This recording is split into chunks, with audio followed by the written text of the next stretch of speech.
ಶ್ರುತಿ madam, ನಿಮಗೆ ತುಂಬ special day. ಯಾಕಂದರೆ ಪ್ರತಿ ಬಾರಿ ವಿಷ್ಣು ಸರ್ ಬರ್ಡೇ ಬಂದಾಗ ನಿಮ್ಮ ಬರ್ಡೇ ಇರುತ್ತೆ.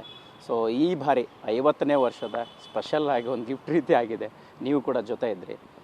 ಇತ್ತೀಚೆಗೆ ಅಂದರೆ ಅಭಿಮಾನ್ ಸ್ಟುಡಿಯೋದಲ್ಲಾಗಿರೋಂಥ ಘಟನೆ ಬಗ್ಗೆ ಮಾತಾಡಿದಾಗ ಎಲ್ಲ ಒಂದು ಕಡೆ ಸಾಕಷ್ಟು ಚರ್ಚೆ ಕೂಡ ಕಾರಣ ಆಯಿತು. ಹೇಗೆ ಇದನ್ನು ಪರಿಗಣಿಸಿದ್ರಿ ಏನು ಅನ್ನೋಂಥದ್ದು?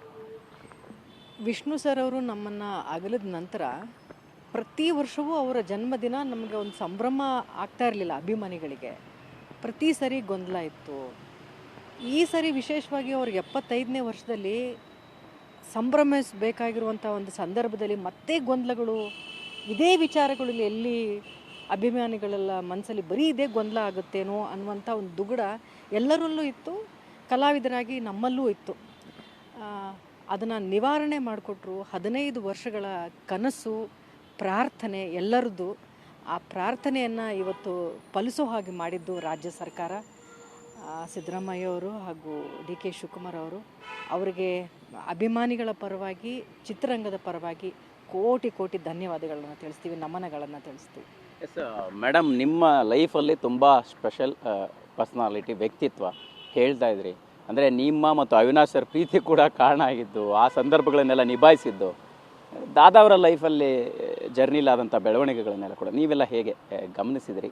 ಹೇಗೆ ಅನಿಸುತ್ತೆ ಈಗ ಅಂತ ಅವತ್ತಿನ ಸಂದರ್ಭ ನೆನೆಸ್ಕೊಂಡು? ಅಲ್ಲ, ಅವರು he was an over arching figure, ಅದ್ರ ಬಗ್ಗೆ ಎರಡನೇ ಮಾತಿಲ್ಲ. ಮತ್ತು ಅವರ ಅಗಲಿಕೆ ಕೂಡ ಯಾರೂ ನಿರೀಕ್ಷೆ ಮಾಡದೇ ಇರೋವಂಥದ್ದು, ದಿಢೀರಂತ ಆಗೋಯಿತು. ಸ್ನೇಹಲೋಕ ಅವರೆಲ್ಲ ಸೇರಿಕೊಂಡು ಒಂದು ಇದ್ರ ಯಾಚನೆಗೆ ಹೋಗಿದ್ದರು. ಆವಾಗಿನ ಸಂದರ್ಭ ಏನು ನಂಗೆ ಮರ್ತು ಹೋಗಿದೆ, ಯಾವ ಕಾರಣಕ್ಕೆ ಅವರು ಡೊನೇಷನ್ ಸೀಕಿಂಗ್ ಹೋಗಿದ್ದರು ಅಂತ. ಆವತ್ತು ಅವ್ರಿಗೆ ಆ ಶೂ ಅಲ್ಲಿ ಅದೇನೋ ಕಲ್ಲು ಚುಚ್ಚಿ ಗಾಯ ಆಗಿತ್ತು. ಅವತ್ತು ಅವಿನಾಶ್ ಎಲ್ಲ ಭಾಳ ಬೇಜಾರು ಮಾಡ್ಕೊಂಡು ಮನೆಗೆ ಬಂದರು. ಹಿಂಗೆ ನಾವೆಲ್ಲ ಹೋಗ್ತಾ ಇದ್ವಿ, ಕಲಾವಿದ್ರ ಜೊತೆಗೆ ಅವ್ರು ಹೋಗ್ತಾ ಇದ್ದಾಗ ಹೀಗೆ ಆಗೋಯ್ತು ಅಂತ. ಅದೇನು ಗಾಯ ತಾನೇ ವಾಸಿ ಆಗುತ್ತೆ ಅಂತ ನಾವು ಅಂದ್ಕೊಂಡಿದ್ವಿ. ಅವ್ರು ಹಾಗೆ ಹೊರಟೇ ಬಿಡ್ತಾರೆ ಅನ್ನೋ ನಿರೀಕ್ಷೆ ನಮಗಿರಲಿಲ್ಲ. ಅವರ ಅಗಲಿಕೆ ಅನ್ನೋದು ಯಾರೂ ಎದುರು ನೋಡದೇ ಇರೋವಂಥದ್ದು. ಅದಾದಮೇಲೆ ಬೇರೆ ಬೇರೆ ಬೆಳವಣಿಗೆಗಳಾಗಿವೆ. ಶ್ರುತಿಯವ್ರು ಹೇಳಿದ್ರಲ್ಲ, 15 ವರ್ಷಗಳಿಂದ ಕಾಯೋ ಹಾಗಾಗಿದೆ. ಅದಕ್ಕೀಗ ಯಾಕೆ ಅದನ್ನೆಲ್ಲ ಪೋಸ್ಟ್ಮಾರ್ಟಮ್ ಮಾಡಬೇಕು ನಾವು? ಈಗ ಅವ್ರಿಗೆ ಪುರಸ್ಕಾರ ಬಂದಿದೆ, ಅವ್ರನ್ನ ಗೌರವಾನ್ವಿತವಾಗಿ ಅವ್ರಿಗೆ ಈ ಕರ್ನಾಟಕ ರತ್ನ ಈ ಬಿರುದನ್ನು ಸರ್ಕಾರ ಕೊಟ್ಟಿದೆ. ಅದನ್ನು ನಾವು ಹೃದಯವಂತಿಕೆಯಿಂದ ಹೃದಯಪೂರ್ವಕವಾಗಿ ನಾವೆಲ್ಲರೂ ಸ್ವೀಕರಿಸೋಣ.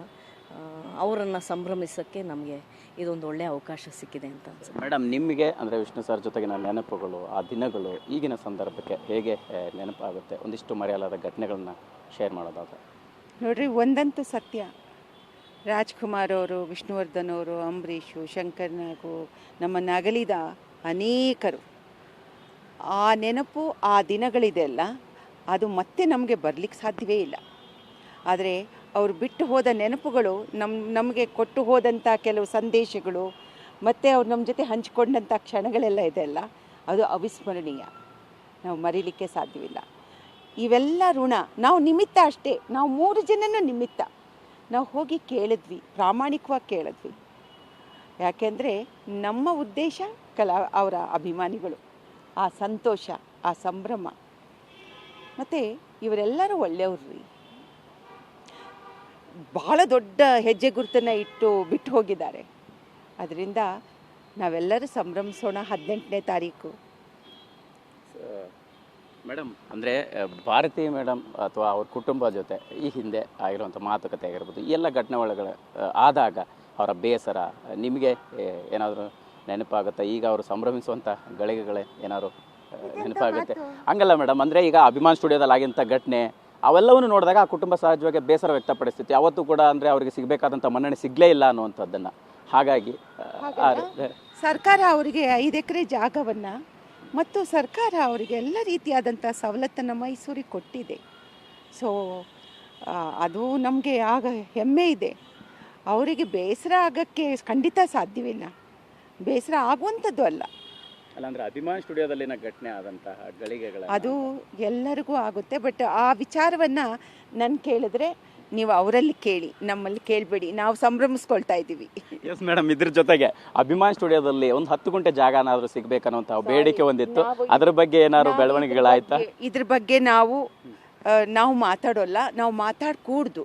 ಯಾಕೆಂದರೆ ಇದು ಸಂಪೂರ್ಣವಾಗಿ ಅವ್ರ ಕುಟುಂಬಕ್ಕೆ ಸೇರಿರ್ತಕ್ಕಂಥ ವಿಚಾರ. ಅವ್ರ ಕುಟುಂಬ ಇದನ್ನು ನಿರ್ಧಾರ ಮಾಡುತ್ತೆ. ಮೇಡಮ್, ನೀವು ಒಂದು ಅಭಿಮಾನದಿಂದ ಒಂದು ಮಾತು ಹೇಳಿದ್ರಿ ಅಲ್ವಾ, ಅದು ನಿಮಗೂ ಗಮನಕ್ಕಿದೆ, ಜಾಗ ಕೊಡೋಂಥ ವಿಚಾರ. ಸೊ ಅಂದರೆ ಸಹಜವಾಗಿ ನೋವಲ್ಲಿ ನಾವಾದರೂ ಕೊಡ್ತಿದ್ವಿ, ಗಮನಕ್ಕೆ ಬಂದಿದ್ರೆ ಅನ್ನೋಂಥದ್ದು. ಈಗ ಅದನ್ನೆಲ್ಲ ಹೆಂಗೆ ಪರಿಗಣಿಸ್ತಾ ಇದ್ರಿ ಅಂತ? ನಾನು ಒಬ್ಬಳೇ ಅಲ್ಲ ರೀ, ಎಷ್ಟು ಜನ ಇದ್ದಾರೆ ಆ ಥರ ಕೊಡೋರು. ಅಂದರೆ ಈ ಥರದ್ದು ಆಗಬಾರ್ದಾಗಿತ್ತು ಅನ್ನೋದಷ್ಟೇ. ಆ ದಿನಗಳನ್ನು ಪ್ರತಿ ವರ್ಷ ಆ ಜಾಗಕ್ಕೆ ಹೋಗಿ ಪ್ರಾರ್ಥನೆ ಸಲ್ಲಿಸಿ ಅವ್ರನ್ನ ನೆಮ್ಮದಿಯಾಗಿ ಅವ್ರನ್ನ ಜ್ಞಾಪಿಸ್ಕೊಳ್ಳುವಂಥದ್ದು ಆಗಬೇಕಾಗಿತ್ತು ಅನ್ನೋದಷ್ಟೇ. ಶಾಶ್ವತವಾಗಿ ಅವ್ರು ನಮ್ಮ ಹೃದಯದಲ್ಲಿ ಜಾಗ ಮಾಡ್ಕೊಂಡಿದ್ದಾರೆ, ಜಾಗ ತೊಗೊಂಡಿದ್ದಾರೆ. ಅದಕ್ಕೆ ಯಾವ ವ್ಯತ್ಯಾಸವೂ ಇಲ್ಲ. ಆಮೇಲೆ ಅವ್ರು ಮಾಡಿರುವಂಥ ಸಾಧನೆ ಮಾತ್ರ ಅಲ್ಲ, ತೆರೆಯ ಹಿಂದೆ ಕೂಡ ಅವ್ರು ಹೇಗಿದ್ದರು ಅನ್ನೋದು. ಇಬ್ಬರು ಕೂಡ, ಬಿ ಸರೋಜದೇವಿ ಅಮ್ಮವರು ಆಗಿರ್ಬೋದು, ವಿಷ್ಣು ಸರ್ ಆಗಿರ್ಬೋದು, ತೆರೆಯ ಮೇಲೆ ನಾಯಕ ನಾಯಕಿಯರು ಮಾತ್ರ ಅಲ್ಲ, ಒಬ್ಬ ಕಲಾವಿದೆಯರು ಹೇಗೆ ಬದುಕಬೇಕು ಅನ್ನುವಂಥ ಒಂದು ನಿರ್ದರ್ಶನವನ್ನು ಕೊಟ್ಟು ಹೋದಂಥವರಿಬ್ಬರು.